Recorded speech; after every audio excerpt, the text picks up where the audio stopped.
All right, guys, before I jump into this video real quick, I created a bulletin board for private security. It's inclusive of every state. If your state's not listed, reach out to me and let me know, and I will make sure it gets added.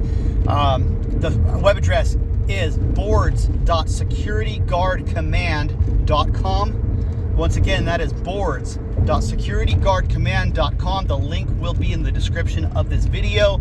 Go sign up, jump in there, add your 2 cents. Feel free to post questions. Feel free to share things that you've experienced. It's all about learning. It's all about coming together as one so that we can unite and make sure that this security industry stays intact and that we are all on the same page here, because we are under attack from these larger security companies like Allied Universal. So we need to come together regardless of what company we work for. We need to all stand together as private security. And this is in no way attacking the individuals who work for Allied Universal. They are security guards just like the rest of us. What we are trying to do is prevent Allied Universal as a corporation from taking over the industry and harming our industry.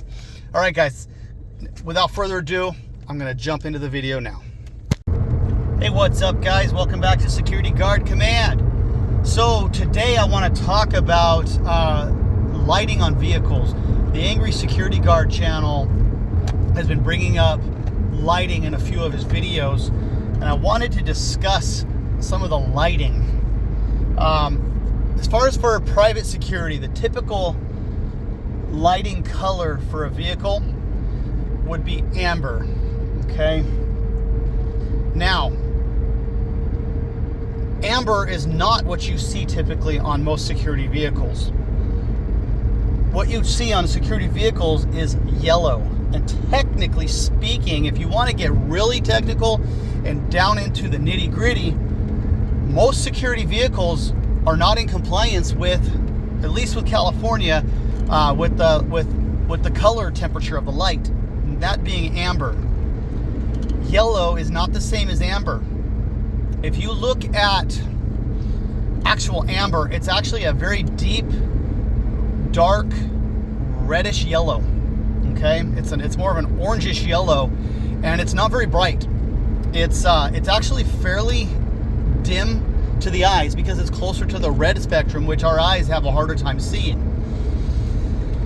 So just to start off right off the bat, most security vehicles are not going to be in compliance. Amber is not that visible, and that's probably why most people opt to push the boundaries and go for more of a brighter yellow color. Okay, so technically speaking, if a police officer or law enforcement officer decides they want to really hammer you for your lights, all they got to do is get a tool to calibrate the light color, test the color of the light, and if it's not in compliance, they can ding you for that. All right. Now, secondly, Angry Security Guard channel brought up flash patterns. There are different flash patterns for different purposes, and there have been psychological studies into these flash patterns and what is most effective. Let's start off with law enforcement lighting. There's a reason that red and blues have been chosen as law enforcement lighting, and that is because when you flash and alternate red and blue, it is extremely disorienting. It's called stereoscopic lighting.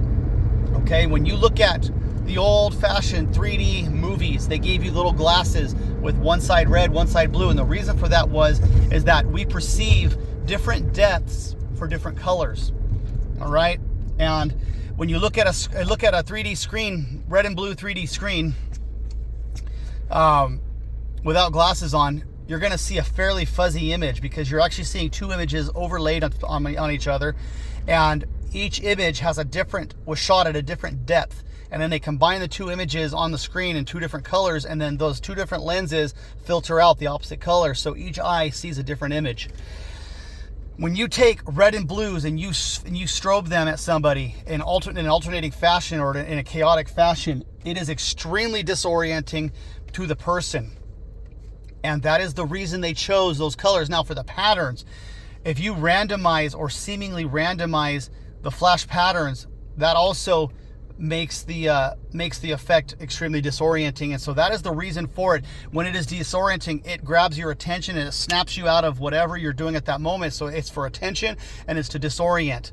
All right, now with security, your objective with security in, say, a parking lot is not to disorient. So you don't really want that angry flash pattern. Yes, it does grab attention, but you don't really want that angry flash pattern.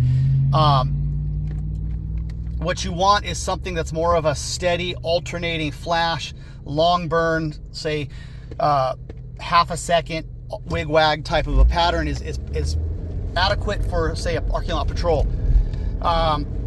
Now, if you are blocking traffic, then yes, you may want that angry pattern, that disorienting pattern. Not necessarily, it's not going to necessarily disorient as much because you're using ambers, using yellow lights, what have you. And so the color effect is not going to be the same, but it will still grab more attention. And this is going to indicate that there's more of a serious issue at hand, and it's intended to essentially give drivers and people approaching a heads up that they're entering an area that has something going on. All right. Now, is it critical does it matter so much for security if they're using that angry pattern versus just a simple wig-wag, back and forth, flashing light? In my opinion, not necessarily. Both of them are going to accomplish the same thing. They're going to grab people's attention. One thing that I can say as a pro for the slow wig-wag flash pattern is that the burn is a little bit longer on the light, so you end up getting a little bit of a brighter light. The faster that light flashes, the less output you're going to get, okay? So if you have it on for half a second, off for half a second, on, back and forth, that's going to accomplish getting a brighter light out of the system, okay? Especially with these security lights, a lot of them are not industrial grade police quality lighting. Unless you spent thousands of dollars on your lighting rig and you're going for like a cheaper lighting rig, you're not going to get the same brightness that you do out of, say, police lights. So putting it on that rapid flash pattern isn't going to accomplish the brightness that you would like to penetrate over a wider area. So if you're in a parking lot, lights on the roof, I 100% believe that a light bar on the roof is important for visibility. And to take a use case scenario, at the place that I work, we have an outside patrol, and our old patrol car had a light bar on the roof. It was a professional light bar. It was bright. It got the job done. And when that light bar was in use in the parking lot, we had fewer people coming into the parking lot to look into cars and to mess with the cars. When we got a new vehicle, we no longer have a light on the roof of the car, and it seems that the number of people coming into the parking lot, even while security is in that parking lot, the number of people entering the parking lot has increased, which in my opinion has also increased the danger for the security officer, because now people are in the parking lot, and when he drives up, they don't know who this officer is. He has to identify themselves by stopping, rolling down the window, etc. And now the number of interactions with the public have increased, which will increase the danger level, in my opinion. All right. So as far as lights on the car, as long I believe that they should be visible, light bar should be on there, the car should be clearly marked. Security. In no way should the car attempt to look like law enforcement. So if you're gonna have a light bar on the car and you're on private property, I believe that the light bar should be on a steady wig-wag pattern. If you want to use the angry, pattern, rapid strobes, I suppose you can use that, but you're not going to get the same effect that you want for a patrol in a private parking lot. If you're blocking traffic, yes, that is a justification. Also, if you're going to use a traffic pattern to direct traffic, that is also a longer burn. It moves from left to right or right to left, what have you. But for the purposes of this video, I am going to say that you want, excuse me, you want a wig-wag pattern. You want the lights to be on for a significant amount of time so they go to full brightness and they're visible. That is the whole purpose of lights on a security vehicle, is visibility and presence. You are not going on a chase. This is not an emergency response. Okay, that the emergency response would be more of the angry flash pattern. And that's more of, if you've got an active situation going on, you can switch to that pattern. But when you're just sitting and patrolling and there's nothing going on, I would say go to the slow wigwag pattern. And a lot of this is for visibility, because when you've got a very large parking lot, people on the opposite side of that parking lot cannot see you. You want people that intend to do harm to see you and know that you're there, and that is a deterrent by presence all the way from the opposite side of that parking lot. And that is the justification for lighting. It makes the officers safer in a lot of cases, because it reduces the number of incidents that officer is going to have to engage in, because it will simply deter people from even entering that parking lot. And so that is my justification for lighting on a security vehicle.